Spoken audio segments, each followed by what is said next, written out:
Hello बच्चों, class 9 subject SS नागरिक शास्त्र का पॉलिटिकल साइंस का हम कर रहे हैं चैप्टर 2 संविधान निर्माण। संविधान क्या है, किस लिए हमें आवश्यकता है इसकी, यही हम इस चैप्टर में पढ़ेंगे। संविधान क्या है? देश का सर्वोच्च जो कानून होता है वो संविधान होता है। इसे किसी देश की राजनीति और समाज को चलाने वाले मौलिक कानून इसमें लिखे होते हैं। रंग भेद क्या है कि दक्षिण अफ्रीका की सरकार ने 1948 से 1989 के बीच काले लोगों के साथ नस्ली अलगाव और खराब व्यवहार करने वाली जो शासन व्यवस्था है वो रंग भेद कहलाती है। जैसे कोई रंग के कारण जहाँ पर भेदभाव होता है वो रंग भेद कहलाता है।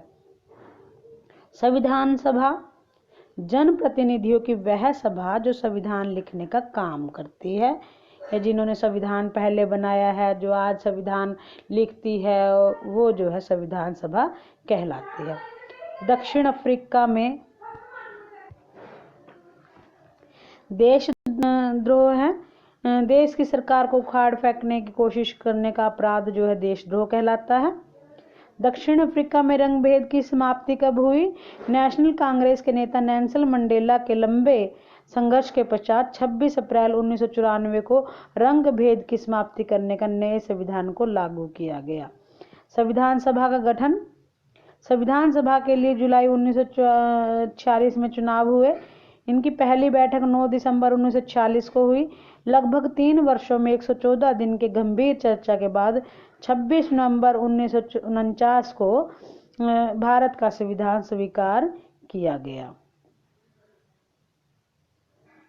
संविधान सभा के अधिकारी थे डॉक्टर राजेंद्र प्रसाद, उपाध्यक्ष एस.सी. मुखर्जी, प्रारूप समिति के अध्यक्ष थे डॉक्टर भीमराव अंबेडकर। धारा क्या होती है कि किसी दस्तावेज का खास हिस्सा, अनुच्छेद। प्रारूप किसी भी कानूनी दस्तावेज का प्रारंभिक रूप प्रारूप कहलाता है। दर्शन किसी सोच या काम को दिशा देने वाला सबसे बुनियादी विचार दर्शन कहलाता है। संविधान संशोधन देश की सर्वोच्च विधायी संस्था द्वारा उस देश के संविधान में लागू किया जाने वाला जो बदलाव होता है उसमें संविधान संशोधन उसको बोलते हैं। संविधान को लागू किया गया 26 जनवरी 1950 को, जिसे हम गणतंत्र दिवस जैसे हम मनाते हैं 26 जनवरी को। प्रस्तावना क्या होती है कि संविधान का पहला कथन जिसमें कोई देश अपने संविधान के बुनियादी मूल्यों और अवधारणाओं को स्पष्ट ढंग से प्रस्तुत करता है वह प्रस्तावना कहलाती है। प्रश्न करेंगे हम, ऐसे टाइप प्रश्न है, भारत का संविधान कैसे बना, कैसे निर्मित हुआ? तो भारत का संविधान दीर्घकालीन लंबे वाद विवाद और विचार विमर्श के बाद देशवासियों के प्रतिनिधियों द्वारा निर्मित किया गया। द्वितीय विश्व युद्ध की समाप्ति हुई थी 1945 ईस्वी में। भारत में स्वतंत्रता के आंदोलन भी उस समय तेजी से चल रहे थे। तो युद्ध के बाद ब्रिटेन में हुए चुनावों में लेबर दल की विजय हुई। यह दल भारत को स्वतंत्रता देने का समर्थक था। तो इस सरकार ने भारत के संबंध में अपनी नीति घोषित की। सरकार ने ब्रिटेन के सम्राट की ओर से संविधान बनाने का उद्देश्य घोषित किया। ब्रिटिश सरकार ने भारत के स्वतंत्रता के प्रश्न का समाधान ढूंढने के लिए अपने मंत्रिमंडल के 3 मंत्रियों का एक दल भारत भेजा। इसे कैबिनेट मिशन कहते हैं। इस मिशन ने संविधान की रूपरेखा के संबंध में विचार विमर्श कर संविधान सभा द्वारा अपनाई जाने वाली कार्य प्रणाली निर्धारित की। इस आधार पर गठित संविधान सभा ने 2 वर्ष 11 महीने और 18 दिन की मेहनत के बाद 26 नवंबर 1949 को संविधान स्वीकार किया और इसे 26 जनवरी 1950 को लागू किया गया। भारतीय संविधान निर्मात्री सभा के स्वरूप क्या थे, कौन कौन थे इसमें, तो वो इसमें बताना है। सदस्य मैं पहले भी बता चुकी हूँ इसके सदस्य। संविधान सभा संसद सदस्य के भारत के विभिन्न संप्रदायों के लोग थे, जैसे जवाहरलाल नेहरू हैं, डॉक्टर राजेंद्र प्रसाद है, सरदार वल्लभ भाई पटेल, मौलाना अबुल कलाम आजाद, श्यामा प्रसाद मुखर्जी, सरदार बलदेव सिंह।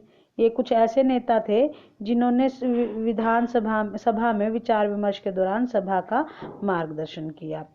फिर इस सभा में अनुसूचित जातियों के 30 से अधिक भी सदस्य थे। Frank Anthony, HP Modi, Anglo Indian, ये पारसी समुदाय का इन्होंने प्रतिनिधित्व किया। अल्लादी कृष्ण स्वामी अय्यर, KM मुंशी, BR अम्बेडकर जैसे संवैधानिक मामलों के विशेषज्ञ भी इस संस्था के सदस्य थे। सरोजनी नायडू और श्रीमती विजय लक्ष्मी पंडित इस सभा की महिला प्रमुख सदस्य थी। तो इस प्रकार पता चलता है कि संविधान निर्मात्री सभा में देश के सभी वर्गों, संप्रदाय तथा समुदाय का प्रतिनिधित्व था। क्वेश्चन नंबर 3 है, संविधान की प्रस्तावना अत्यंत महत्वपूर्ण क्यों है? संविधान की प्रस्तावना का मीनिंग हमने पहले समझा है। तो ये प्रस्तावना जो संविधान की खिड़की की भांति होती है, जिसमें हम देख सकते हैं कि संविधान में क्या है। भारतीय संविधान की प्रस्तावना संविधान का अंग नहीं है, फिर भी जो प्रकाश स्तंभ की भांति है। ये इसमें क्या है कि भारत को प्रभुसत्ता संपन्न, समाजवादी, पंथ निरपेक्ष, लोकतांत्रिक गणराज्य घोषित करती है। देश के सभी नागरिकों को सामाजिक, आर्थिक और राजनीतिक न्याय प्रदान करती है। देश के सभी नागरिकों को विचार, अभिव्यक्ति, विश्वास, धर्म तथा उपासना की स्वतंत्रता प्रदान करती है। सभी नागरिकों को प्रतिष्ठा तथा अवसर की समानता प्रदान करती है। राष्ट्र की एकता एवं अखंडता सुनिश्चित करने के लिए नागरिकों के बीच बंधुत्व की भावना का विकास करती है।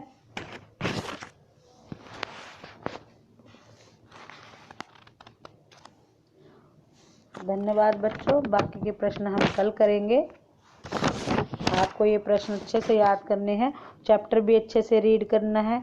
इसी में से आपको शॉर्ट क्वेश्चन भी याद करने हैं।